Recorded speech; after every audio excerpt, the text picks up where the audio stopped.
మామూలుగా మనకి హిందుత్వ సంఘాలు ప్రధానంగా BJP, RSS, VHP, Bajrang Dal ఇలాంటివి ప్రధానంగా ఉంటాయి. మామూలుగా ఎవరు హిందువులకు వ్యతిరేకంగా మాట్లాడినా, హిందూ దేవుళ్ళని తిట్టినా ఈ సంఘాలు స్పందిస్తారు ఎప్పుడైనా కూడా. సో ఇప్పుడు రాజమౌళికి సంబంధించి మొదట్లో రాష్ట్రీయ వానర సేన అనే సంస్థ ఒక సరూర్ నగర్లో కేసు కూడా పెట్టింది. అలాగే ఇంకొక 2 కేసులు కూడా నమోదైనాయి. నంది మీద రావడం ఒక కేసు అయితే, ఇంకొకటి ఇంద్రుడితో యుద్ధం చేస్తున్నట్టు యానిమేషన్ ఫిల్ము ట్రైలర్లో ఉండడం. 3 కేసులు రాజమౌళి మీద ఆల్రెడీ నమోదైనాయి.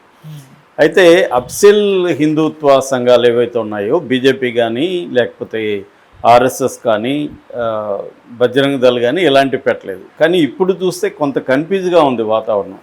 ఒక పక్కేమో రాజాసింగ్ బీజేపీలో లేదనుకో, కానీ ఆయన బీజేపీ కంటే కూడా ఎక్కువగా హిందుత్వ భావజాలాన్ని తీసుకెళ్లే వ్యక్తి.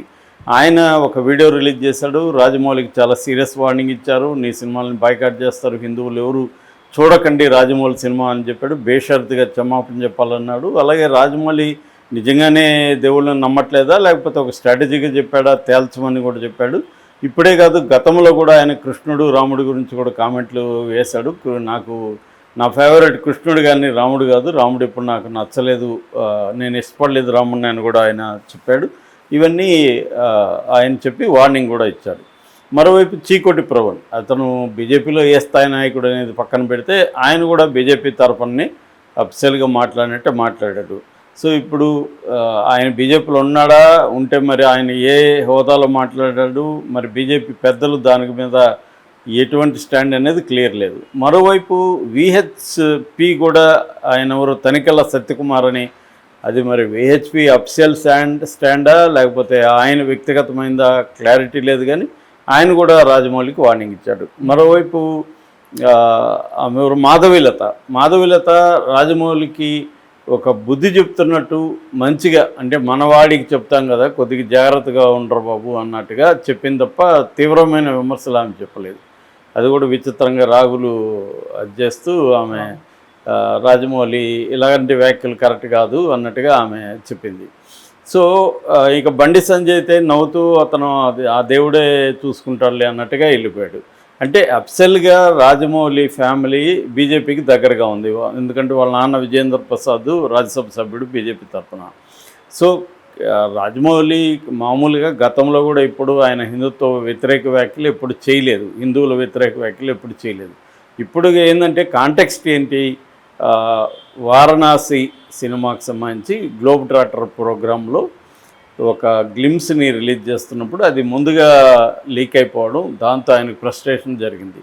దాంతో మామూలుగా మనం అందరూ చెప్పే విధంగానే ఇప్పుడు నేను నమ్మకం లేదు, మా ఇంట్లో ఇంకెవరో నమ్ముతారు, నేనేం చెప్తాను మీ దేవుడు కూడా మరి కాపాడలేదు కదా అని మనం అంటాం. అంత మాత్రాన దాన్ని ఏదో అవమానించినట్టు కాదు.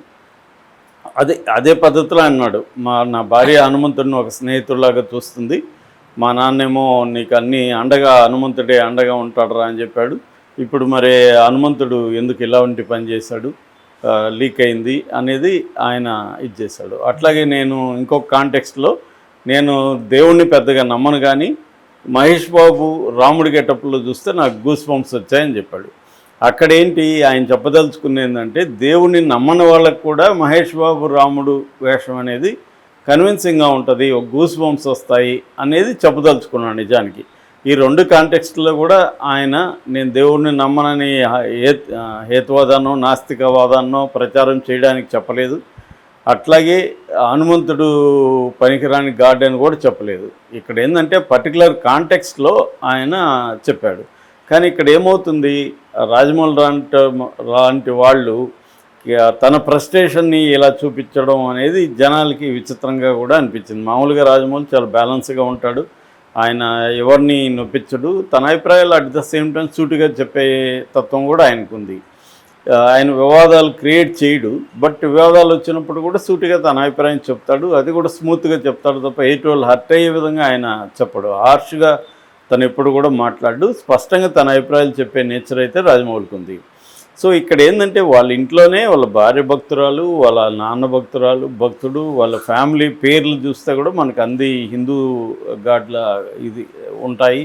ఒక బ్రాహ్మణ్ ఫ్యామిలీకి ఉండే లక్షణాలన్నీ ఈ వీళ్ళది కమ్మ ఫ్యామిలీ అయినప్పటికీ ఆ లక్షణాలన్నీ కూడా కనబడతాయి.